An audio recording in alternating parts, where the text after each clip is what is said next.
You are listening to Second Saga. Today's feature is an Illfated Scarf by Katelyn Moose. Anne poked her head out of the door to the castle gardens. Her eyes widened as they adjusted to the darkness. She tiptoed out and shut the door behind her. The combined scents of lavender and sweet pea wafted toward her, and her nose twitched in appreciation. Cheery laughter drew her attention to her goal.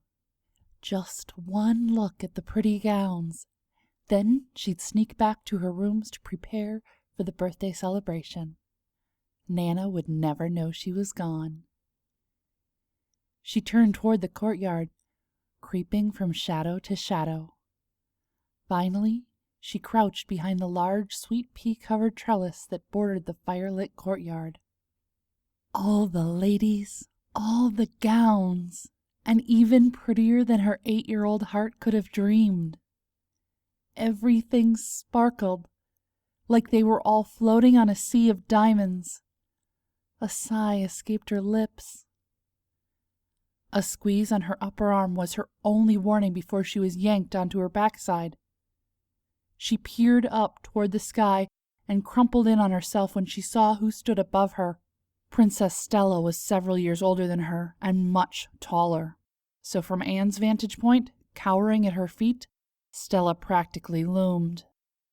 "Spying on the higher class, orphan?" she sneered. "Hoping to dig up some dirt? Or perhaps you plan to soil the whole occasion with your lowly presence?" Anne stammered. Surely Stella knew that Anne had been invited. Didn't she? "Hey, girls," the princess called over her shoulder. "Look what I found." Anne clambered to her feet as Stella's jewel-encrusted friends joined them in the shadows. "I have as much right to be here as you." "Ha, we'll see about that. Ladies, how much would you say this scarf is worth?" Prices were shouted out, each more outrageous than the next, and Anne's hands darted up to cover the glittering fabric that concealed her hair and ears. Stella smirked and held up a hand to quiet the group. "Certainly more than a pretty orphan could afford, wouldn't you say?" This was met with snickers and jeers. "It was a gift from my father. He's the king's ambassador." The snickers elevated to chuckles and guffaws. Stella's brows rose in mock surprise. "Oh, is he now?" Stella mocked, glancing over her shoulder at her co-conspirators. Anne's eyes began to sting. Stella's eyes narrowed to slits, and her lips quirked up on one side. Anne decided in that moment that she must have been a demon dressed in the princess's body. Stella was the only one in the courtyard who knew who she was, but Stella would go to her grave before admitting their acquaintance in public. "Nellie, what's the punishment for stealing?"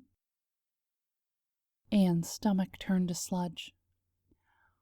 "For a first offense, cutting off the hand." "Well then, it looks like you have a choice, orphan.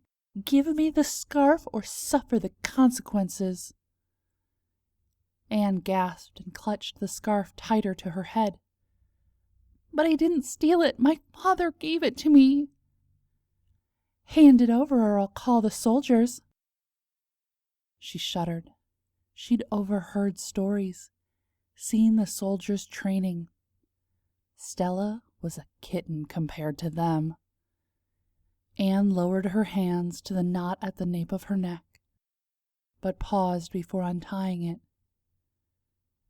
Her father would be so disappointed if she lost another gift. And Anne was too ashamed to admit that Stella was taking them from her. Picturing his downcast face as he learned of her missing scarf, her gut clenched. She'd had enough. Anne took a deep breath. She met Stella's smug stare with icy resolve. She lowered her hands, then spun and ran. Shouts and crunching footsteps followed her, but she knew the gardens better than any of them. She was going to beat Stella this time. She jumped over daffodils, ducked around azaleas, and climbed over short trellises, avoiding the paths altogether. She paused beneath some draping wisteria and held her breath. A sharp crack to her left startled her, and she stumbled onto the path. Her foot crunched on gravel, giving away her location. Panicking, she pushed her way through a row of unruly forsythia and stumbled into the courtyard. She paused as several pairs of eyes turned to her in surprise. The sparkly gowns she'd admired moments before now surrounded her in flurries of glitter. Then a rustling and shouting from behind made her jump and turn. A few girls from Stella's posse tumbled out of the forsythia and spotted her. Anne bolted for the courtyard's main doors, ignoring the shouts of the guests. She didn't make it more than a few steps, though, when she spotted Stella from the corner of her eye. The princess charged straight at Anne. Her feet flew, but she wasn't fast enough. Anne felt a sharp tug on her scalp, and her feet slipped as Stella yanked the scarf from her head, pulling out a handful of pins and hair along with it. Her heart dropped into her sludgy stomach as gasps surrounded her, followed by an eerie silence. Anne turned to see Stella standing frozen. Stella stared at her like Anne's eyeballs had fallen out of her head. Her silver scarf dripped from the princess's fingers. She'd always known she looked a little odd, that her hair and ears were a little different from everyone else. But she'd always thought of her oddities like having a large nose or being unusually short, something she could be teased about, but nothing more. Tonight, as she stared back at the horrified faces surrounding her, she finally noticed what her father had never told her. The real reason he'd always made her wear her scarves. Why she'd been privately tutored all these years. Not a single head in that crowd bore green hair, nor did a single ear show the slightest hint of a point. Her throat tightened more and more with each achingly silent second that passed. Then, sharp footsteps drew her attention to the courtyard doors. Her father plowed through the doorway and stumbled to a stop as his terrified gaze landed on her. Her sludge-soaked heart wrung itself dry. Then a gentle zephyr plucked the scarf from the ground, and as it drifted past her, Anne desperately wished she could follow it to the twinkling stars. This was An Ill-Fated Scarf by Katelyn Moose. Katelyn writes young adult fantasy and is currently working on a deep-sea adventure novel, as well as a magical series featuring a trio of diverse heroines. She lives with her husband, 2 energetic boys, and 1 crazy cat. She reads every chance she gets, and still amazes people with her ability to read and walk at the same time.